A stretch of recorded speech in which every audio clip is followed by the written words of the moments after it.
Hello students, welcome to our YouTube channel learn to be smart.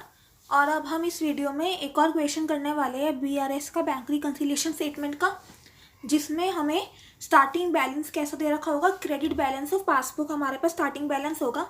तो एक बार हम question पढ़ लेते हैं, फिर हम बनाते हैं। From the information given below prepare bank reconciliation statement as on 31 March 2020। मैंने आपको बताया था ये डेट बहुत ज़्यादा इंपॉर्टेंट होती है, हमें इधर तक ही देखना होता है कि क्या हुआ है क्या नहीं हुआ, उसके बाद वाले का हमारे पास कोई मतलब नहीं होता। तो 31 मार्च 2020 आपको याद करना है। अब फर्स्ट ट्रांजेक्शन देखो, credit balance as per passbook के ₹30,000 हमारे पास क्या दे रखा है, पासबुक का क्रेडिट बैलेंस है 30,000। अब हमें पासबुक का balance as a starting balance रखना है और हमें कैश बुक के बैलेंस तक पहुंचना है। तो पूरा क्वेश्चन पढ़ने से पहले हम एक बार फॉर्मेट बना लेते हैं ना फटाफट से। तो ये देखो मैंने फॉर्मेट बना लिया है, कुछ नहीं करना, सेम जैसे हम बनाते वैसे ही करना है। Bank reconciliation statement as on 31 March 2020, then particulars, एक अमाउंट का इनर कॉलम और एक अमाउंट का आउटर कॉलम। फिर हम इसमें क्या लिखेंगे, स्टार्टिंग में credit balance as per passbook, credit balance as per passbook कितना गिवन है आपको, 30,000 का बैलेंस आपको गिवन है, क्रेडिट बैलेंस ऑफ पासबुक। तो पहले हम इसको इधर लिख देंगे। अब हम एक एक करके सारी ट्रांजैक्शन देखते हैं। तो देखो सेकंड में क्या बोला है, cheques issued ₹5,000 out of which cheque of ₹2,000 presented in March 2020 and the balance cheque has not been presented yet. क्या बोलना चाह रहे हैं, हमने 5,000 का चेक इशू करा, जिसमें से मार्च तक 31 मार्च तक सिर्फ 2,000 का चेक ही प्रेजेंट किया गया बैंक में और बाकी का चेक प्रेजेंट ही नहीं हुआ। तो एक बार करके देख लेते हैं हम। यह है हमारे पास कैश बुक, यह है पासबुक। हमने चेक कितने का इशू किया था, 5,000 रुपये का। इसका मतलब हमने कैश बुक से तो 5,000 माइनस कर दिया था, ऑलराइट। लेकिन प्रेजेंट कितना हुआ था, प्रेजेंट सिर्फ 2,000 का हुआ था, तो पासबुक में सिर्फ 2,000 ही माइनस हुआ है। कैश बुक में हमने 5,000 माइनस किया है, पासबुक में सिर्फ 2,000 माइनस हुआ है। अब मुझे पासबुक का बैलेंस कैश बुक से सेम करना है, तो मैं क्या करूँगी, पासबुक में बाकी का अमाउंट भी माइनस कर दूंगी। तो मैं पासबुक में 3,000 और माइनस कर दूंगी, तो जिससे कि पासबुक का भी हो जाएगा total 5,000 minus.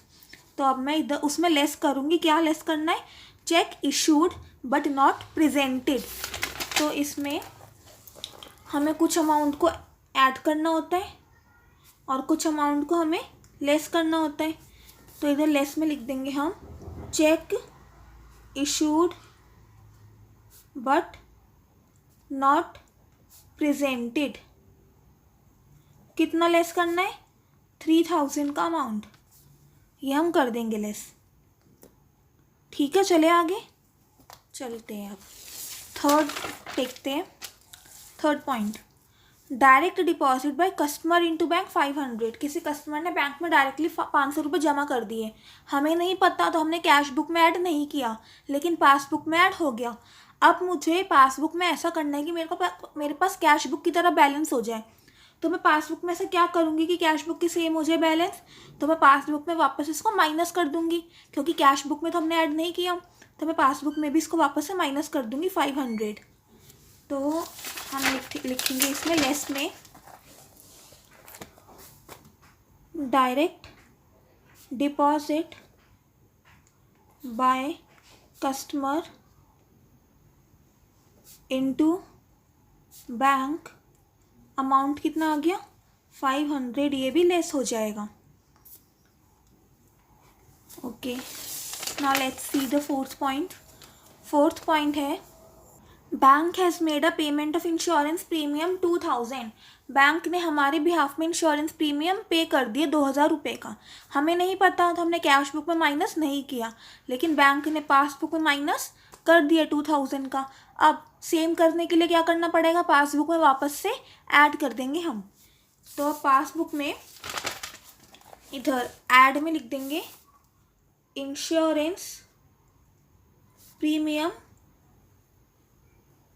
Paid by bank कितना था इंश्योरेंस प्रीमियम, 2000 का इंश्योरेंस प्रीमियम था, है ना। सिंपल, कुछ भी नहीं करना, बस हमें ये देखना है कि कैश बुक में क्या हुआ है, पासबुक में क्या हुआ है, फिर पासबुक को कैश बुक से मैच कराने के लिए हमें उसमें करना क्या है। अब फिफ्थ वाला पॉइंट भी देख लेते हैं हम ऐसे ही। तो देखो फिफ्थ में क्या बोल रहे हैं, bank charges charged by bank ₹1000। Bank ने बैंक चार्जेस चार्ज किए 1000 रुपये के। इसका मतलब बैंक ने हमारा बैंक अकाउंट से डिडक्ट कर लिए 1000, मतलब पासबुक में 1000 अमाउंट माइनस हो गया। हमें नहीं पता, हमने कैश बुक में माइनस नहीं किया, तो पासबुक में क्या करूँगी मैं, वापस से पासबुक में ऐड कर देंगे 1000, जिससे कि same to same cash book की तरह हो जाएगा। वो पासबुक में 1000 रुपीज़ पे हम ऐड कर देंगे, जिसका नाम क्या होगा, bank charges charged by bank. Bank charges charged by bank कितना हो गया, 1000 रुपीज़। ये हो गया हमारे पास फिफ्थ पॉइंट।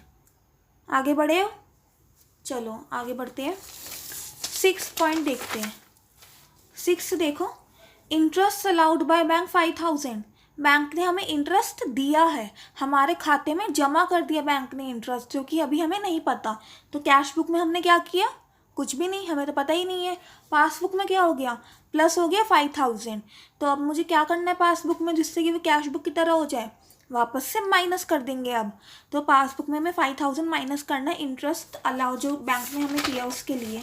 तो लेस में लिख देंगे हम इंटरेस्ट अलाउड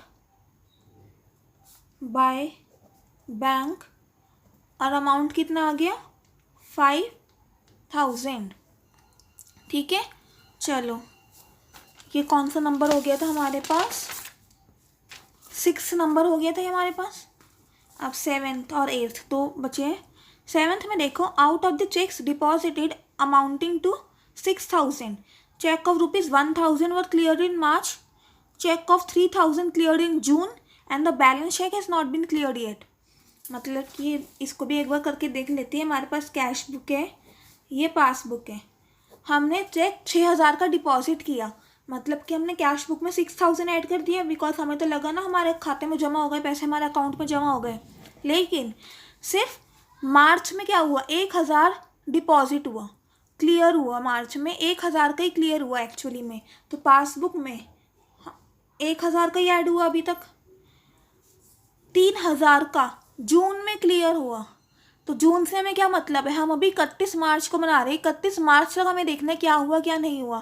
तो ये 3000 बाद में हुआ, तो अभी तो नहीं हुआ ना क्लियर, तो अभी हम मान के चलेंगे ये अभी क्लियर नहीं हुआ, और बाकी का बचा हुआ भी क्लियर नहीं हुआ।